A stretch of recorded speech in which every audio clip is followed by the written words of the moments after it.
Hello, everyone, and welcome to the Western Spirit. Today, we are honored to have with us Professor Benny Morris, one of Israel's most influential and at times controversial historians.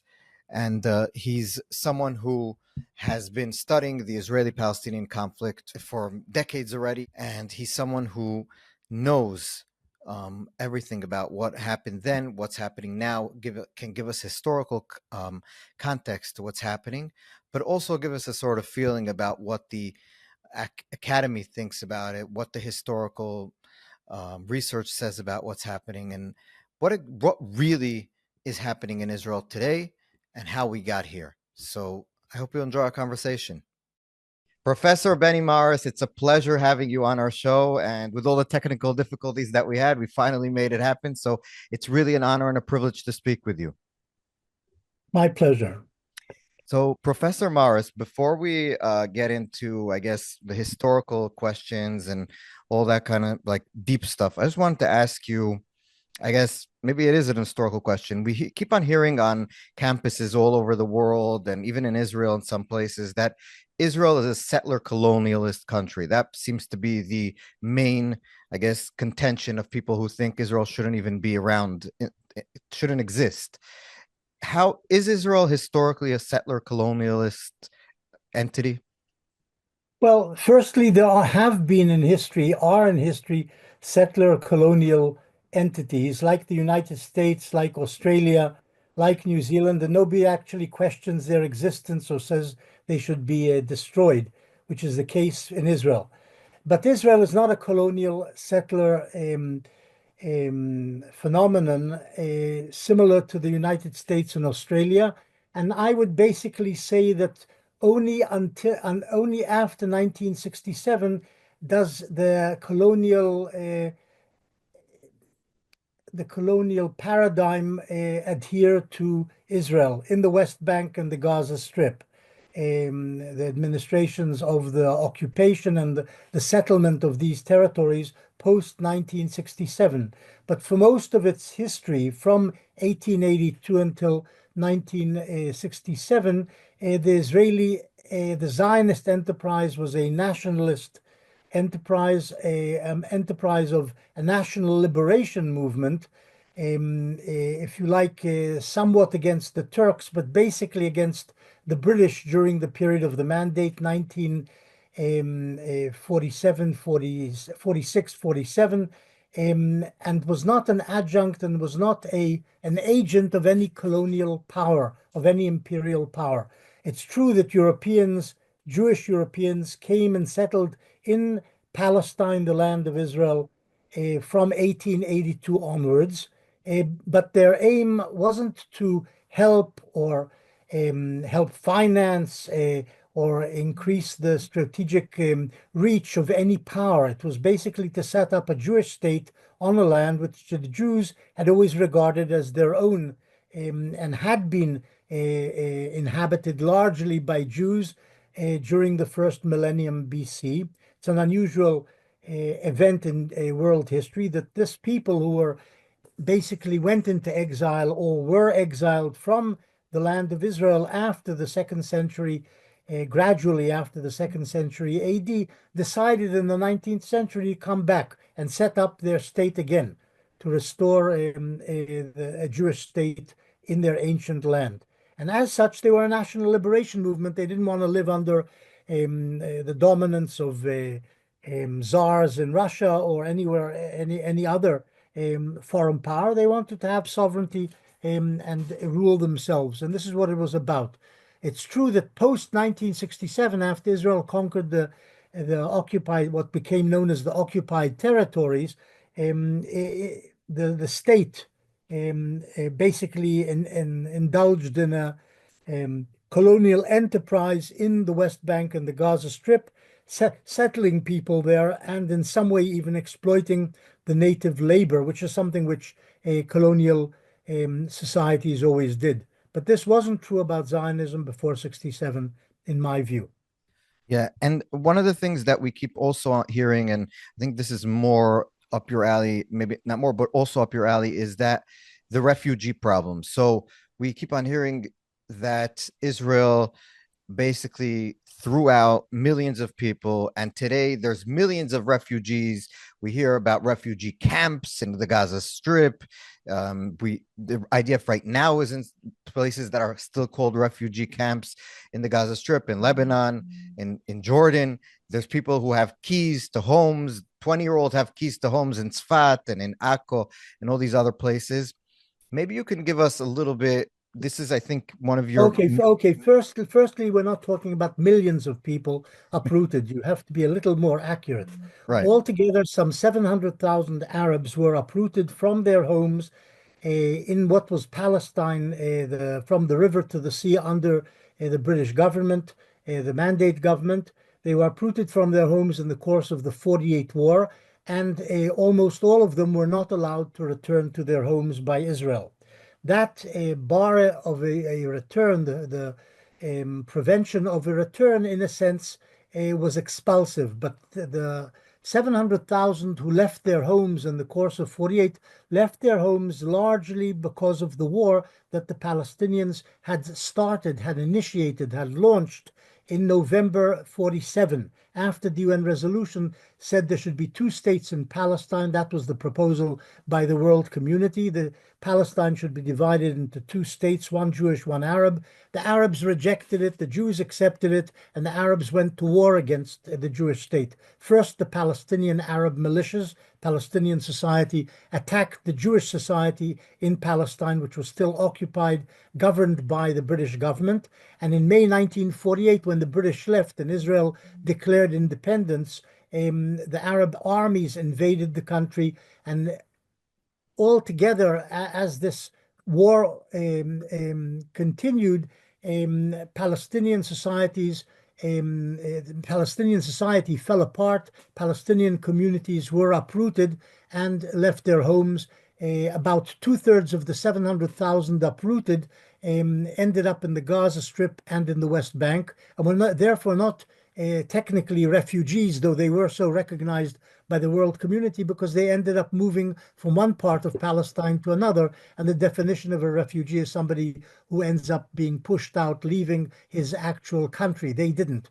One-third of the Palestinians uprooted in 1948 ended up in Arab states, in Lebanon, Syria, and Transjordan, and were, if you like, proper refugees.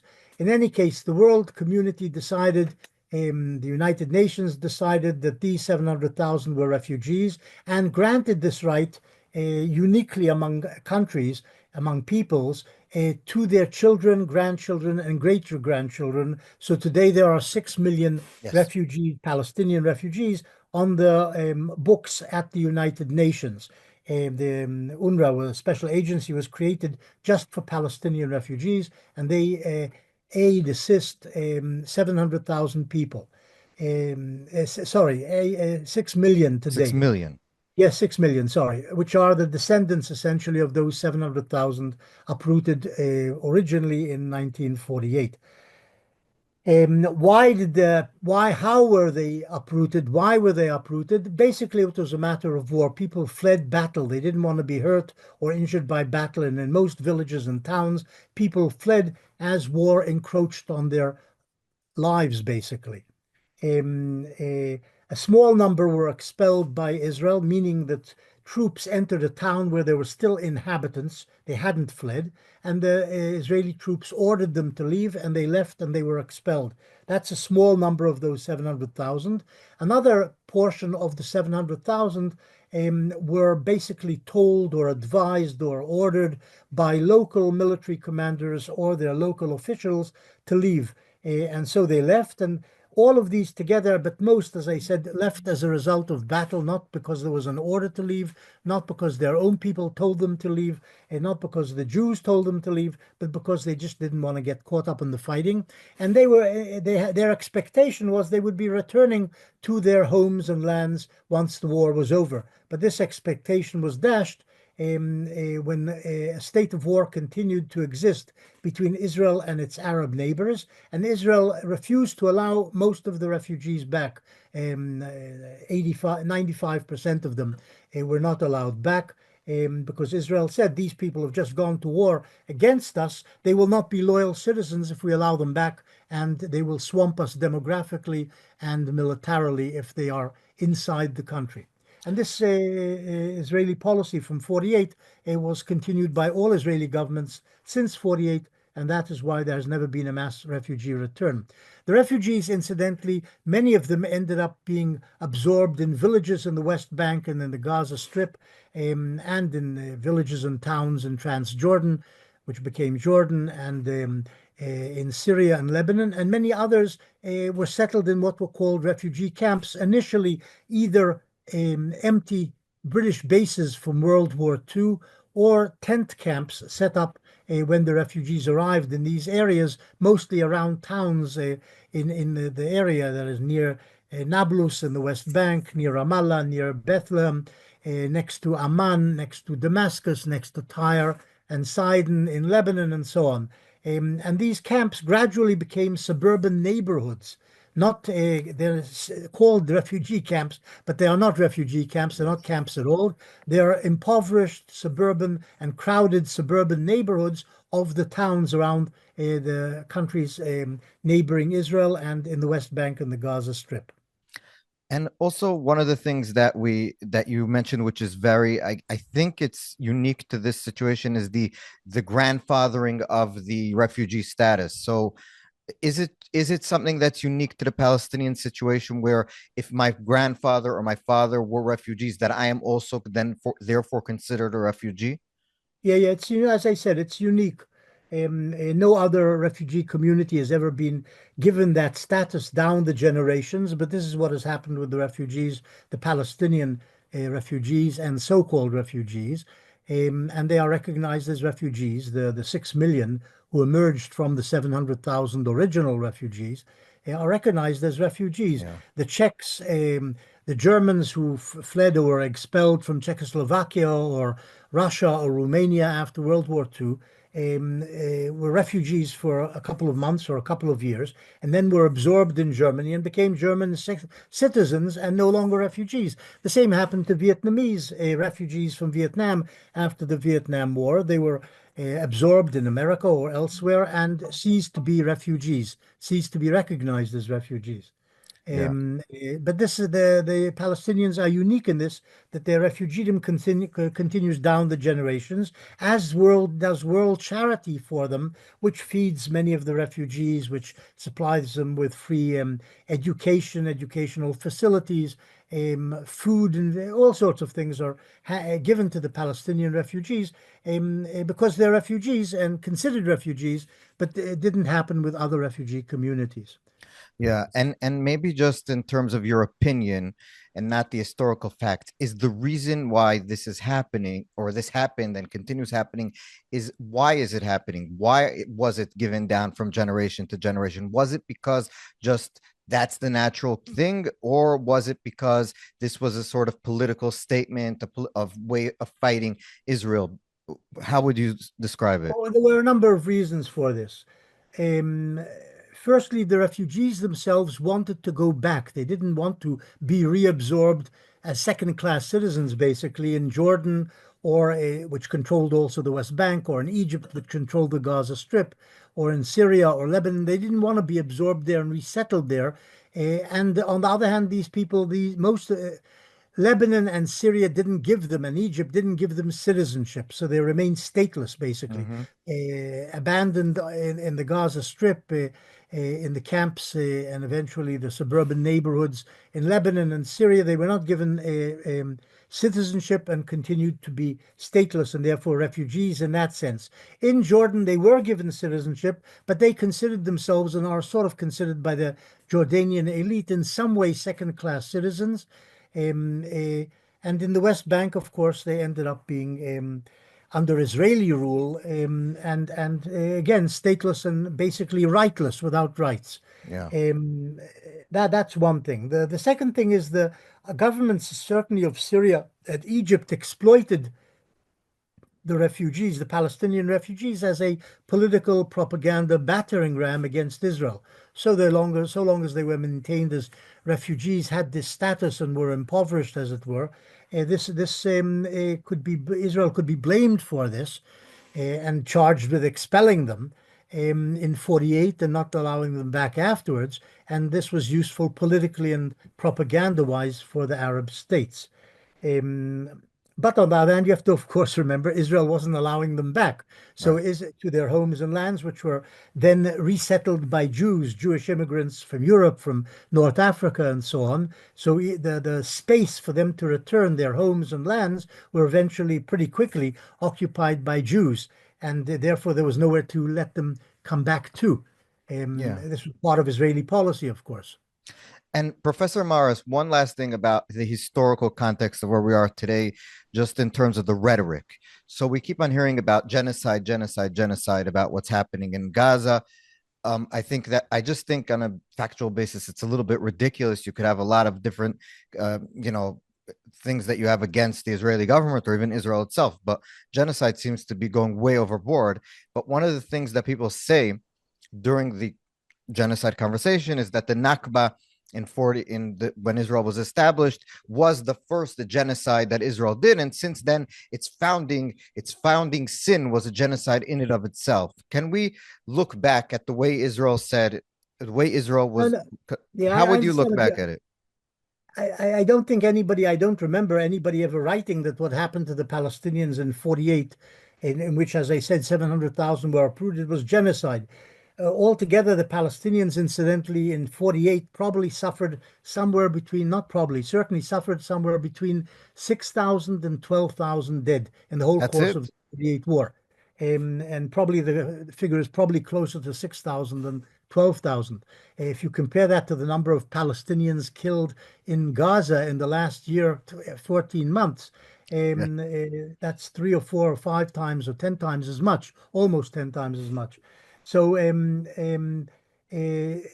but I don't agree either with the definition of what has happened to the Palestinians in the Gaza Strip as a genocide, because I don't think that was the intent of the Israeli government to wipe them out as a people or to destroy them as a people. It was the intention of the Israeli government is and was to destroy the Hamas, the terrorist organization which had attacked Israel on the 7th of October 2023. And but the gloves were taken off, and there was an element of revenge in it all, and care for Arab lives, if you like, went out the window in the Israeli attacks and strikes, and ended up probably killing something like 20,000 civilians and 20,000 Hamas members, fighters, whatever you want to call them, terrorists. In the Gaza Strip during this 14-month Israeli counteroffensive. But I don't think that um, allows for the definition of genocide. It wasn't meant as to destroy the Israeli counteroffensive, wasn't meant to destroy the Palestinian people, but to destroy the Hamas. And there was less care about collateral casualties. Yeah. And one thing also that I'm interested in your opinion is that when did Hamas is obviously a religious organization also, in addition to being, I guess, a Palestinian, it's also a Muslim Brotherhood offshoot and all that. How much did the Islamic religion or fundamentalist Islam play in the Palestinian being sort of becoming a nation? Well, firstly, one has to understand something about Arab countries who all have enormous Muslim majorities, overwhelmingly Muslim people are Arabs. Arabs are overwhelmingly Muslim. And in Islam, there is not that clear a separation between church and state. Yeah. That's one thing. The second thing is the Palestinian national movement from inception was both religious and political. Political in the sense that they wanted the land, the territory of Palestine as a national state for the Palestinians, but it was also driven by religious impetus and thinking and ideology, because they said that this is a Muslim land, this is a sacred Muslim land. Um, One of the interesting things, and there have been ups and downs in the Muslim input into the Palestinian national movement. in the 20s and 30s, certainly in the 30s, the Muslim input was very great. And today it's overwhelmingly great, especially as the Hamas is the Yeah. most important element in the Palestinian national movement. They have enjoyed majorities in election. The only elections they ever held in the Palestinian territories, the Hamas won the majority. One must also remember that the Palestinian national movement in the 30s and 40s, crucially, and that was the crucial period, the Arab revolt and then the war against the Zionists and Israel, was led by a cleric, very unusually among nationalist movements. They're not led by clerics, they're led by politicians, usually secular politicians. But the Palestinian national movement in the 30s and 40s, basically in the periods of its inception, was led by a cleric, Haj Amin al-Husseini, the Mufti of Jerusalem, who was incidentally a collaborator of the Nazis in World War II, spent most of World War II in Berlin working and being paid a salary by the Nazis. And that was the leader. So the fact that there was a cleric at the head of the movement in this crucial formative period says something about the importance also, I think, Yeah. of religion in the Palestinian national ethos and drive. The word jihad was bandied about and understood to be the essence, if you like, of the Palestinian assault on Israel in 1948. And today is, of course, commonly used by Arabs, both Palestinians and, if you like, Lebanese fundamentalists, the Hezbollah movement. They speak about what is happening as a jihad, against a infidel Zionist presence in the Middle East. So when people say that we shouldn't call this conflict a religious conflict, are they wrong, or is it a religious conflict? It's both a religious, today it's certainly both a religious conflict, a cultural conflict, Islam versus the West, and Islam versus the West's offshoot in the Middle East, which is the Jewish state of Israel. But it's also a political conflict in that the Palestinian national movement basically wants Palestine, all of Palestine, for itself as its national territory. Yeah. One thing also that I remember you wrote about a lot and was that you sort of in the second intifada sort of changed your approach to the way you looked at the conflict, where maybe give us No, a little. I don't think that's true. That's a So explain to misrepresentation. us. The misrepresentation. My view of the conflict historically and my books both before and after the year 2000 are consistent, and the conclusions have been consistent, and I haven't changed my views on the history of the conflict. What did change was my view that the Palestinians might be amenable to a Uh-huh. two-state solution, to a compromise. And in the year 2000 and subsequently with the Second Intifada and Arafat's rejection of the peace proposals by Israel and President Clinton of the United States and his successor, Abbas, the present president, so-called, of the Palestinian Authority, his rejection of the Olmert proposals in 2008, both of them rejected a two-state solution, meaning that the Palestinian national movement, contrary to expectations in the 1990s during the Oslo peace process, is unwilling to accept a two-state compromise and therefore unwilling to accept a Jewish state in any part of Palestine. And that changed my views on the conflict itself and the outcome of the conflict, or Yeah. the possible outcomes of the conflict, and certainly imbued my journalistic writings about the conflict, and I've written often in newspapers and so on, but hasn't changed my historical perspective and about what happened, the facts and the movements and so on. Yeah, no, I meant, yeah, I agree. Um, are you, because obviously you are, I guess, pro two-state solution. You think that you said that Israel accepted it, they didn't, and that's why your outlook on the possibility of them.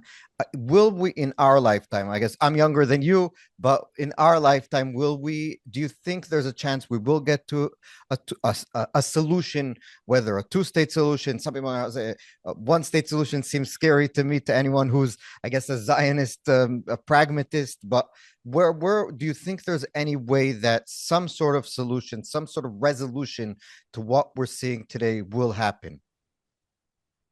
I'm a pessimist. I've become a pessimist, certainly since the year 2000, and I don't see a two-state solution emerging, partly because the Palestinians have always said no to a two-state solution whenever it was on the table, but partly, unfortunately, today because the Israeli government also says no to a two-state solution. The Israeli government under Netanyahu for the last 15 or 18 or whatever years it is. And Israel has drifted rightwards over the years, partly because of Arab rejectionism. Arab rejectionism bred Israeli rejectionism, Yes. and demographics led also bred much more right. Many more right wingers are born every year in Israel than left wingers because of religion and other things. But that's the demography of Israel, which is moving rightwards. So what I'm saying is I don't see a two-state solution occurring anytime soon. And unfortunately, a one-state solution, that is a reasonable one-state solution in which there will be two people with equal rights. That's the idea of a one-state solution, is not going to happen either. Israel is not going to give citizenship to the Palestinians of the Gaza Strip or the West Bank because it doesn't want to be overwhelmed demographically by Arabs. Right. Of course, a one-state solution would probably end up in anarchy and violence by both sides against each other inside the country. In other words, a continuous bloodbath. That would be the ultimate result of any attempt to forge a one-state solution. So I don't see a solution to the problem. I just see continued Israeli occupation of the West Bank and East Jerusalem, and bouts of Israeli-Arab violence every few years, as has been occurring over the past decades. And in the Gaza Strip specifically, we seem at some point Israel and Hamas or something will happen. I guess we'll see what will happen with the next administration. It seems that where we where do you see us going from here? I don't know. I don't know about the Gaza Strip. I don't know what will happen. Either will Israel will occupy it for a time. There will be guerrilla warfare against Israel or terrorist warfare against Israel. I would actually call it guerrilla warfare because if Israel is occupying the Gaza Strip militarily, the population fighting the military there, that's guerrilla warfare. That will continue if Israel occupies the place. If Israel manages to install some alternative government, perhaps the Palestinian Authority from the West Bank could be projected onto the Gaza scene as well. I don't see that lasting or working, and the Hamas will resurge eventually and take over the Gaza Strip because the population basically supports the Hamas. I mean, what is the population in the Gaza Strip? They're the fathers, the brothers, the sisters, the children of the Hamasniks. They Right. are the Hamas. People always say there's a separation, a strict separation between civilians and warriors. That's not the case in a guerrilla movement, and certainly not as it applies to the Gaza Strip. I wanted to ask you about current academic attitudes that you're seeing. I know you give a lot of speeches all over the academic world in the West and in general. One of the things that I think we've been seeing in the past decade is this sort of woke or extreme progressive outlook on Israel that's been getting more and more extreme with all these campus protests that I remember as a young person and growing up in New York, it wasn't there always was this sort of strain, but it never was like this. Why do you think the Israeli-Palestinian conflict took such a became such a pet project of the extreme left? I'm not sure. It's I think it's complicated and there's lots of different strains to it that led up to this. At least in the universities, this very anti-Israeli, anti-Zionist attitude. One of the things certainly is a simple name, Benjamin Netanyahu. Netanyahu, I think, is over the last 2 decades of his rule in Israel, has projected an image of a ruthless um, man without values, a corrupt politician, and this is projected into the world. I mean, people have, they pay attention to news from Israel and the various nefarious things him and his wife and his his aides have been doing over the past 15 years.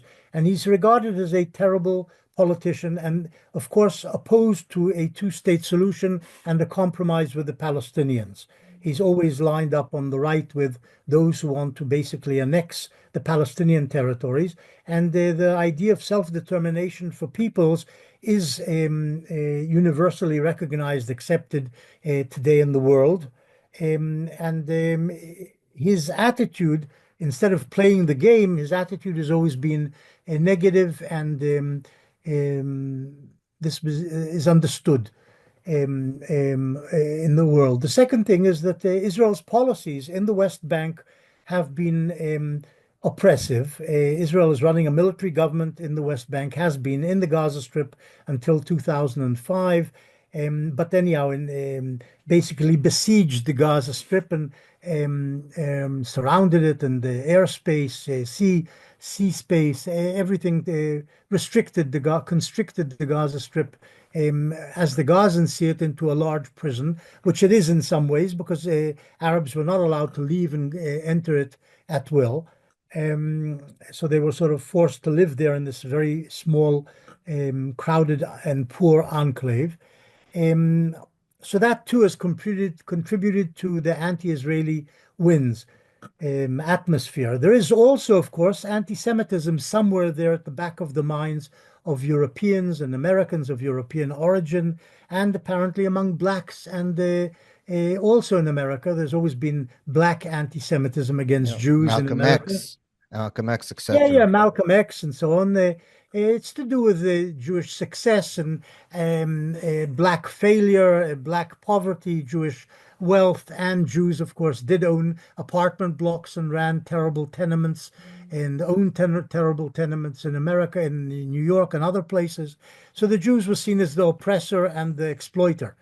So there is this black anti-Semitism as well, which has coalesced with this sense among blacks in America, who have become more prominent in all protest movements over the past decades, a coalescence into an anti-Israeli, anti-Zionist, and in some ways anti-Semitic attitude towards Israel.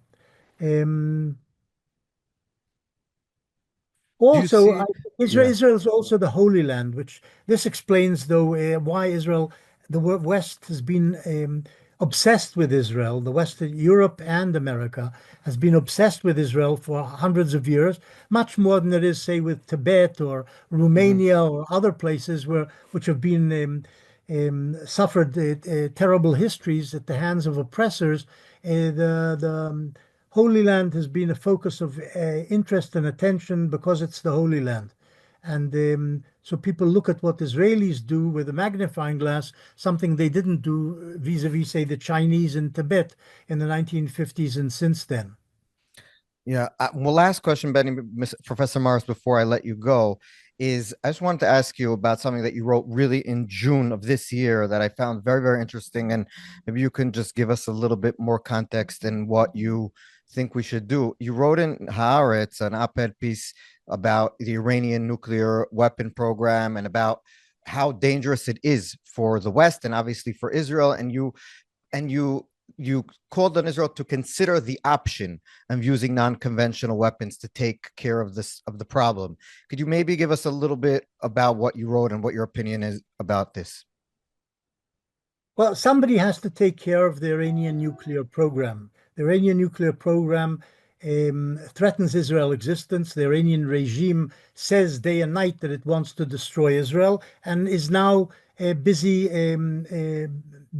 trying to build nuclear weapons, to produce nuclear weapons. People say that it's half a year or a year away from nuclear weapons should they press the green button and go ahead, complete their nuclear project. I believe that America should take care of the Iranian nuclear project. In other words, bomb the Iranian nuclear installations because it has the capability to do it, and because Iran threatens America's allies and the peace of the world, in effect, continuously. Iran is a rogue and evil regime. doesn't care about human lives, doesn't care about Arab lives, doesn't care about anybody's lives. Just is interested in maintaining itself and the dominance of Islam in the region and perhaps in the world. That's what they ultimately aim for. But if the Americans don't do the job, and the American governments have been very reluctant to go down that road, Obama and all of them, Biden and so on, Israel will have to do the job. But the problem is that Israel's conventional capabilities, I don't think, are up to destroying the Iranian nuclear project. They may be able to damage it, maybe very seriously, I don't know, but not destroy it completely. And if, of course, Israel goes after the Iranian nuclear installations, this will and is unsuccessful. This will only push the Iranians to speed up their nuclear project, not you know put it on a Not complete slow it hold. down. Yeah, yeah. So what that means is that if Israel is incapable of doing it with conventional weapons, maybe Israel will be forced, if the Iranians continue on their path to nuclear weaponry, Israel will be forced to take out the nuclear sites with small nuclear weapons. That's it might be the end game down the road. I don't know. And on that depressing note, I wanted to say thank you so much, Professor Morris, for being with us. I want to say that your views are very, very important, I think, to get out there. So, and I think your knowledge is something that I'd love to have you back on when we have better technology. So thank you so much for being with us. It was a pleasure. My pleasure. Thank you.